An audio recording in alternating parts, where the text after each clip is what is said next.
नमस्कार, आप देख रहे हैं न्यूज़ वन इंडिया। मैं हूं आपके साथ पूजा यादव। खबर लखनऊ से है। यूपी बीजेपी ने 2 विधायकों को नोटिस भेजा। विधायक सुरेश तिवारी को नोटिस भेजा गया है। स्वतंत्र देव सिंह ने नोटिस जारी किया। प्रदेश अध्यक्ष ने बयान पर नाराजगी जताई है। सुरेश तिवारी ने मुस्लिमों से सामान ना खरीदने का बयान दिया था। देवरिया से बीजेपी विधायक हैं सुरेश तिवारी।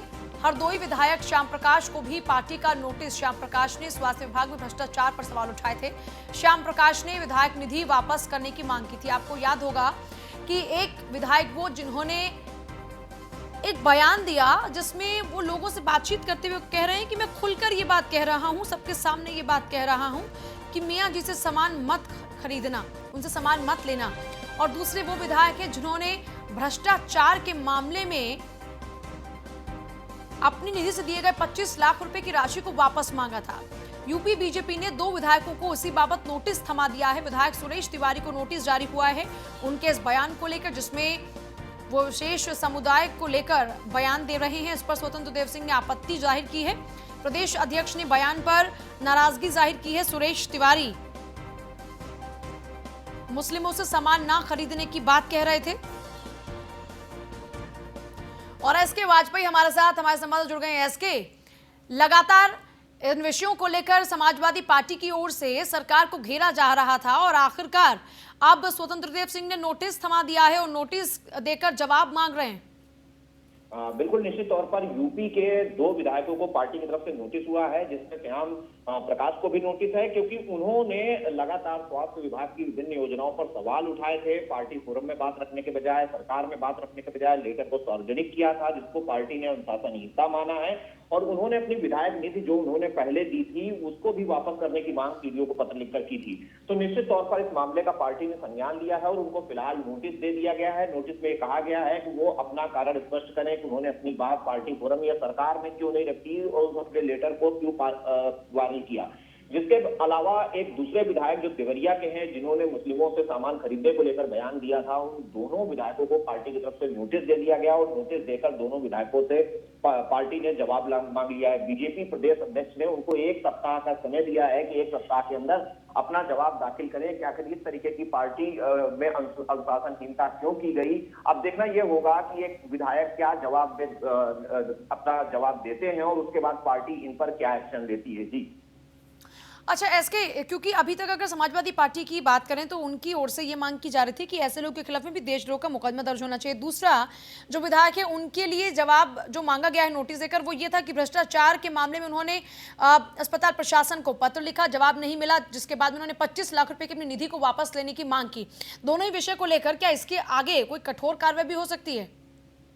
बिल्कुल निश्चित तौर पर पार्टी ने मामले में सख्त रुख अपनाया है, क्योंकि जिस तरीके से हम देखें, चाहे वो सीतापुर के विधायक रहे हों या उसके बाद देवरिया के विधायक हैं जिनको पार्टी ने नोटिस दिया है, या उसके बाद अभी हरदोई के विधायक का मामला है, तो लगातार इस तरीके के मामले निकलकर सामने आ रहे थे। तो पार्टी ने कहीं न कहीं इस चीजों को सोचा है कि अगर विधायकों पर कार्रवाई नहीं होती है तो ऐसी स्थिति में कहीं न कहीं जो पार्टी का फोरम है वो जरूर बिगड़ेगा। दूसरे विधायक भी इस तरीके की चीजें कर सकते हैं, जिसको कहीं न कहीं पार्टी को जो है पार्टी को इसका नुकसान उठाना पड़ेगा, क्योंकि लगातार विपक्ष इन सारे सवालों को लेकर सरकार पर हमला कर रहा था। तो जिसके बाद अब पार्टी ने सख्त रुख अपनाकर इनको नोटिस दिया है। अब देखना यह जरूर है कि पार्टी इन पर एक्शन क्या लेती है। हालांकि 1 सप्ताह का समय इनको जरूर पार्टी ने दिया है। अब ये क्या जवाब दाखिल करते हैं। जबकि अगर हम श्याम प्रकाश की बात करें तो उन्होंने एक पत्र भी जारी किया है आज, जिसमें उन्होंने ये कहा था कि वो मुख्यमंत्री के कार्य से खुश हैं और उन्होंने जो मुख्यमंत्री ने उनके पत्र के बाद जो कार्रवाई उनके जिले में कराई है, जिसके बाद अब वो संतुष्ट हैं। लेकिन बावजूद इसके पार्टी ने इसको अनुशासनहीनता मानते हुए नोटिस दे दिया है। तो निश्चित तौर पर यह उम्मीद की जा सकती है कि जल्द ही पार्टी की तरफ से इन पर कार्रवाई की जा सकती है। अब देखना यह है कि नोटिस पीरियड के बाद पार्टी क्या एक्शन इन पर लेती है। चलिए, बहुत ही शुक्रिया पूरी जानकारी के लिए।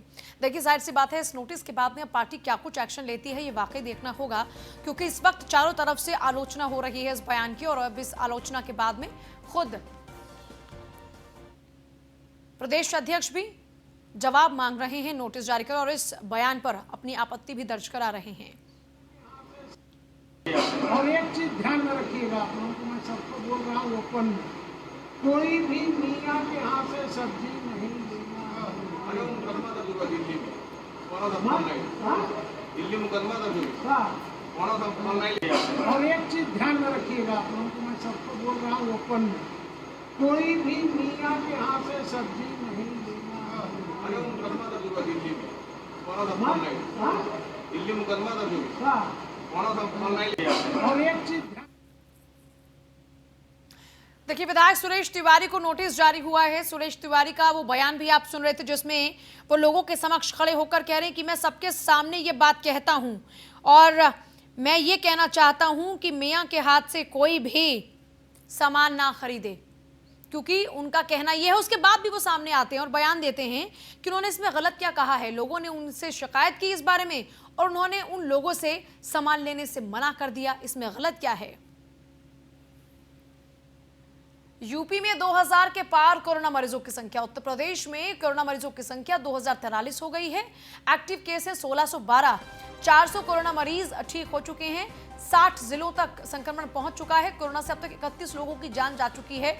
और साथ ही साथ एसीएस गृह अवनीश अवस्थी ने यह भी आश्वस्त किया है कि पीपीई किट की कोई कमी नहीं है, क्योंकि बीच में लगातार इस तरह की खबरें आई थी जहां पर डॉक्टर्स की ओर से ये आपत्ति जाहिर की जा रही थी कि उनके लिए पीपीई किट्स की कमी है। ऐसे में उनकी खुद जान जोखिम में है। वो लगातार तत्परता के साथ में जनसेवा में कार्य कर रहे हैं, अपने धर्म का पालन कर रहे हैं, लेकिन उनके लिए ही पीपी किट्स मुहैया नहीं हो रही। पीपी किट्स की कमी है, जिसके बाद में एसीएस गृह अवनीश अवस्थी ने आश्वस्त किया कि उत्तर प्रदेश में पीपीई किट्स की कोई कमी नहीं है। 2000 के पार आंकड़ा पहुंच चुका है। 2043 उत्तर प्रदेश में कोरोना का आंकड़ा। 60 जिले प्रभावित है। 7 जिले अभी इन 60 में से सिर्फ कोरोना मुक्त हुए हैं और इसके अलावा 1612 अभी तक एक्टिव केस है। 31 लोगों की जान जा चुकी है। 400 मरीज ठीक हो चुके हैं। यह है इस वक्त उत्तर प्रदेश में हालिया स्थिति कोरोना को लेकर।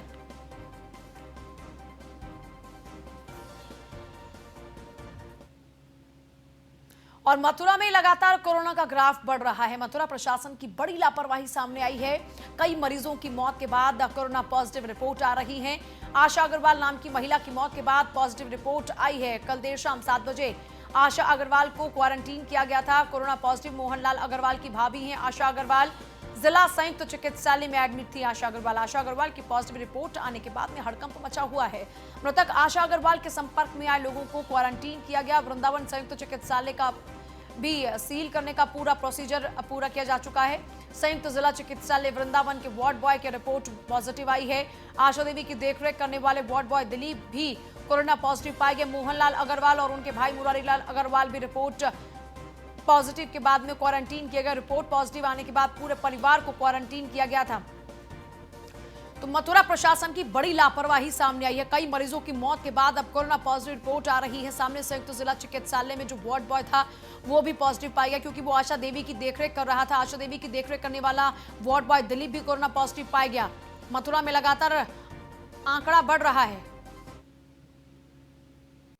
महिला की मृत्यु हुई है, वो उनकी पॉजिटिव रिपोर्ट आई है और ये अग्रवाल फैमिली से थी। इनका भी सैंपल 24-25 तारीख में गया था। 28 में इनकी रिपोर्ट आई है। 11 में से 2 तो हमारे पहले ही नेगेटिव हो गए।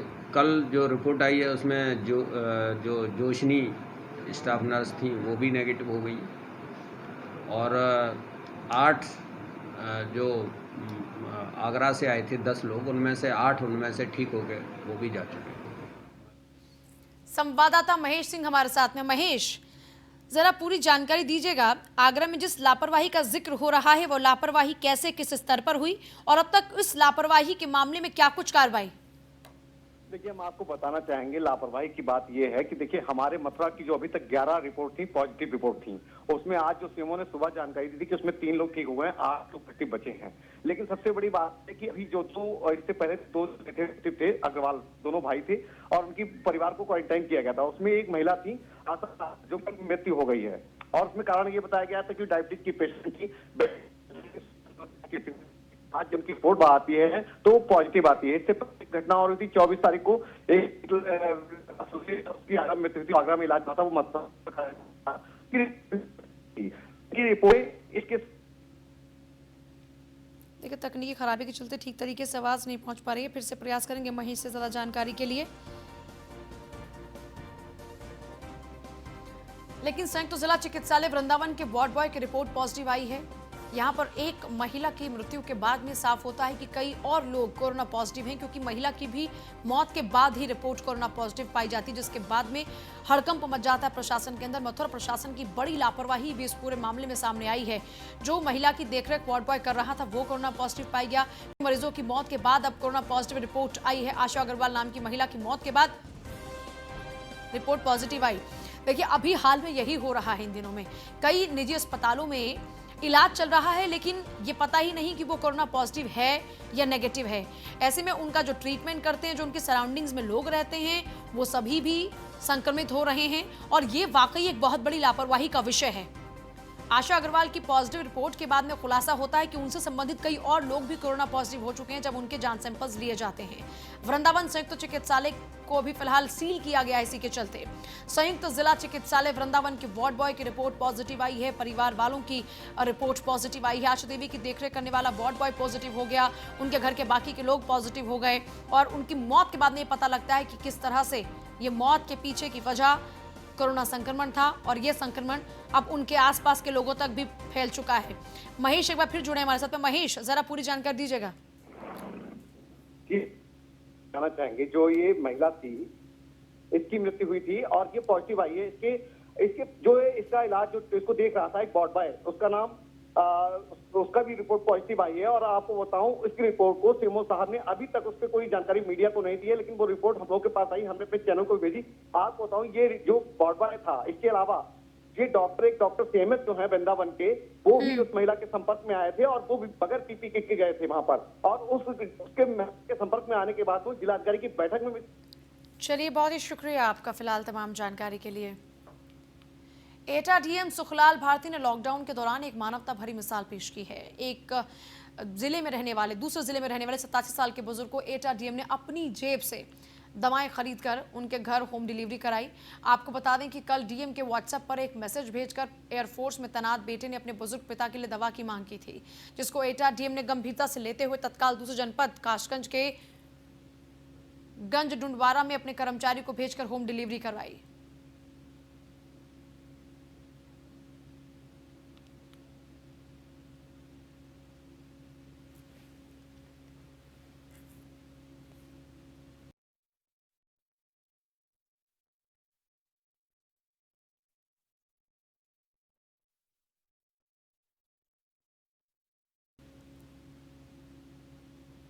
अब तो अभी हमारे लिए ऐसे समझ लो भगवान है पब्लिक के लिए जी। जो एक बाहर लड़का था जो उसके लिए पिताजी बहुत बीमार थे जी। उसका मैसेज गया, डीएम साहब ने तुरंत मैसेज पे ही उसके घर वालों के लिए एक लड़का भेज के दवा पहुंचवाई। उसके पिताजी बहुत बीमार थे जी। ऐसे डीएम साहब को तो हम अपने भगवान की तरह मानते। आरबी द्विवेदी हमारे साथ, हमारे संवाददाता है। आरबी, आमतौर पर कई अधिकारी भी इन दिनों मिसाल पेश करें, जिनमें से एक ये डीएम है। जी, मुझे आपको बताना चाहूंगा, लॉकडाउन का चल रहा इस वक्त, हर व्यक्ति हर घर में है, उसके बावजूद भी एटा डीएम चर्चा का विषय बने हुए हैं एटा जनपद में। वहीं हर कोई ये जानना चाहता है कि एटा आखिर एटा धरती के भगवान कैसे बन गए। लोग, एक एयरफोर्स में एक अधिकारी था, कैप्टन के तैनात था, उन्होंने अपने पिता की दवाई मंगाई थी, वो काफी दिनों से उनकी दवाई नहीं आ पाई थी, उसको लेकर लॉकडाउन को लेकर के उसी के डीएम को एक मैसेज डाला। डीएम साहब ने तत्काल उसको गंभीरता से ले हुए थे, जबकि वो दूसरे जनपद का था, कासगंज जनपद के गंडरवारा का मामला था वो। उसके बाद में उन्होंने तत्काल दवाइयां अपनी जेब से पैसे देकर के मंगवाई गई और उसके अपने हसीनों से उसको भिजवाया गया। तो एक बड़ी बात है कि किस तरीके से जिलाधिकारी एटा के जो सुखलाल भारती हैं, उनमें कितनी मानवता नैतिकता से बिल्कुल परिपूर्ण किस तरीके से सराबोर उन्होंने कर दिया। लोगों को इस बात को लेकर के बड़े चर्चा का विषय बना हुआ कि एटा के डीएम है सुखलाल भारती, उन्होंने किस तरीके से मानवता दिखाते हुए उस बुजुर्ग जो 87 साल की उम्र के हैं उनके लिए दवाई भिजवाई। इसी तरीके से कई और मामले भी हैं, जिस तरीके से कोई अगर कंट्रोल रूम पर कोई सूचना मिलती है तो उनके साफ निर्देश हैं अपने को कि कहीं भी अगर कोई बुजुर्ग या कोई पेट कोई परेशान, कोई अगर राशन के लिए या कहीं दवाइयों के लिए या कोई और कोई समस्या होती है, उसके लिए समस्या के लिए कोई फोन करता है, तत्काल उसको सुलझा करके और तत्काल उनकी होम डिलीवरी कराई जाए। ये बड़ा चर्चा का विषय बना हुआ। एटा के जो डीएम है सुखलाल भारती, उनको लोग यहाँ के धरती के भगवान के रूप में उनको कह रहे हैं और लोग उनकी तारीफ करते हुए नहीं थक रहे हैं। वो बड़ा चर्चा का विषय बना हुआ है। एटा डीएम का जो कार्य जो किया है उन्होंने नेककार, उसको लोग लेकर के बड़ी चर्चा में है एटा डीएम। जी, चलिए जरा सुनिए डीएम साहब ने खुद इस मिसाल पेश करने के बाद क्या कुछ कहा है।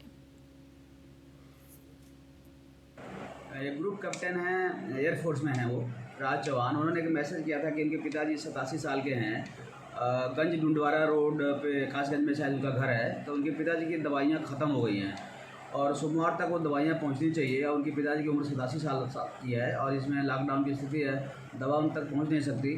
तो अगर उनकी मदद कर दिया, उनकी दवा अगर पहुंचा दी जाए तो बहुत अच्छा होगा। तो मेरे ज़रा उनकी दवा खरीद करके और कल 10 बजे तक उनके घर तक दवा पहुंचा देंगे। मैसेज चूँकि मेरे मोबाइल पे आया है तो एक छोटी सी बात थी, इतनी सुविधा तो हम दे सकते हैं। और सेना में जवान हैं, वहाँ सेवन कैप्टन हैं और इतनी दूर हैं, वो पहुंच नहीं सकते। उनके पिताजी की उम्र 87 साल है, वो भी नहीं आ सकते। तो ऐसी स्थिति में हमारा फ़र्ज़ बनता है कि मतलब ऐसे लोगों की मदद करना जो हमारे लिए इतना कठिन परिश्रम कर रहे हैं सेना में रह करके। तो हमारा भी फ़र्ज़ बनता है कि उन लोगों की सहायता की। पीएम मोदी को नेता प्रतिपक्ष राम गोविंद चौधरी ने पत्र लिखा है। पीएम मोदी को पत्र लिखकर पत्रकारों को सुविधा देने की मांग की है। विकास निधि की गाइडलाइन में राष्ट्रीय स्तर पर सुधार की मांग है। 1 लाख पत्रकारों को कोरोना से बचाव के रूप में स्वीकृत करने की मांग। हर विधानसभा क्षेत्र में विधायक निधि से 1 लाख रुपए पत्रकारों के लिए हो स्वीकृति। 50 लाख का बीमा और विषम परिस्थितियों में 25 लाख का मुआवजा हो। सभी पत्रकारों के लिए सैनिटाइजर, ग्लव्स, मास्क उपलब्ध कराए जाएं। इस पत्र में इन बातों का जिक्र है।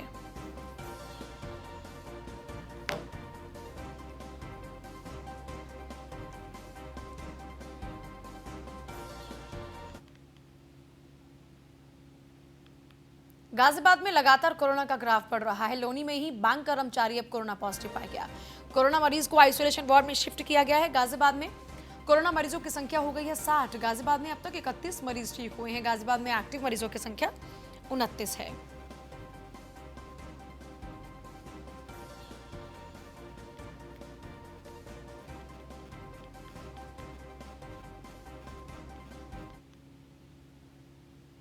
गाजियाबाद में हॉटस्पॉट इलाकों का निरीक्षण खुद जिलाधिकारी अजय शंकर पांडे ने किया। प्रमुख सचिव सुधीर गर्ग, आईजी प्रवीण कुमार भी मौजूद रहे। एसएसपी कलानिधि नैथानी भी मौजूद रहे। गाजियाबाद के नोडल ऑफिसर हैं सुधीर गर्ग। निरीक्षण कर लोगों से जानकारी ली गई।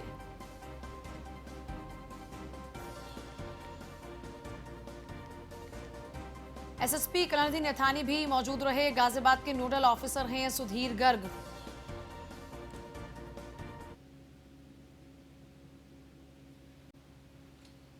देश भर में लॉकडाउन घोषित होने के बाद से ज्यादातर दफ्तर, दुकानें, होटल्स, फैक्ट्रीज बंद हैं और लोग अपने घरों के अंदर रह रहे हैं। ऐसे में सड़क पर रहने वाले पशु पक्षियों की जान भी आफत में। उनको खानी पाना मुहैया नहीं हो रहा। गाजियाबाद में कुछ लोग अब सड़क पर रहने वाले कुत्तों के लिए खाने और पीने की व्यवस्था इस लॉकडाउन में कर रहे हैं। गाजियाबाद के क्रॉसिंग इलाके में रहने वाली गुरप्रीत और उनके पति भूपिंदर ढिल्लन अपने इलाके के 70 से 80 कुत्तों को रोजाना खाना खिलाते हैं। दोनों पति और पत्नी इलाके में सुबह और रात में इन भूखे कुत्तों को खाना देने के लिए निकल पड़ते हैं। लॉकडाउन के बाद उनका ये क्रम लगातार चल रहा है।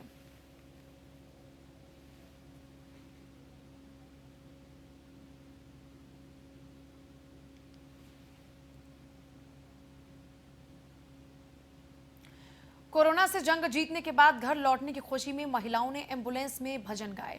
गाजियाबाद के लोनी क्षेत्र में क्वारंटीन की गई लोनी की रामपारा कॉलोनी निवासी 10 महिलाओं ने घर वापस आते समय एम्बुलेंस में भजन गाया।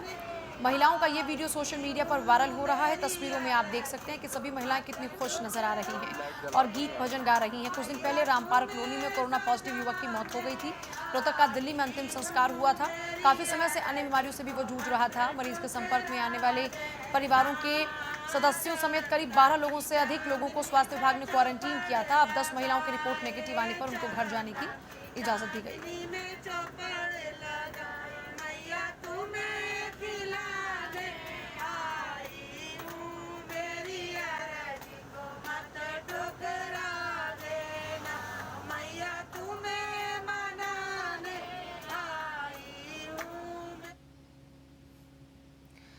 खबर इटावा से, जहां पर न्यूज वन इंडिया की खबर का फिर असर हुआ। फल विक्रेता के साथ में दुर्व्यवहार का मामला।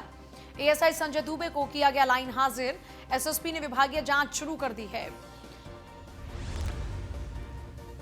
फल विक्रेता के साथ दुर्व्यवहार के मामले में एएसआई संजय दुबे को लाइन हाजिर किया गया और उनके खिलाफ विभागीय जांच भी शुरू हो चुकी है। न्यूज वन इंडिया की खबर का फिर से असर हुआ। एक तरफ पुलिस का वो चेहरा भी है जहां पर मानवता की नई नई मिसाल गढ़ी जा रही है और कुछ ऐसी तस्वीरें भी हैं जहां पर ऐसे पुलिस कर्मचारियों को कार्रवाई का सामना भी करना पड़ रहा है।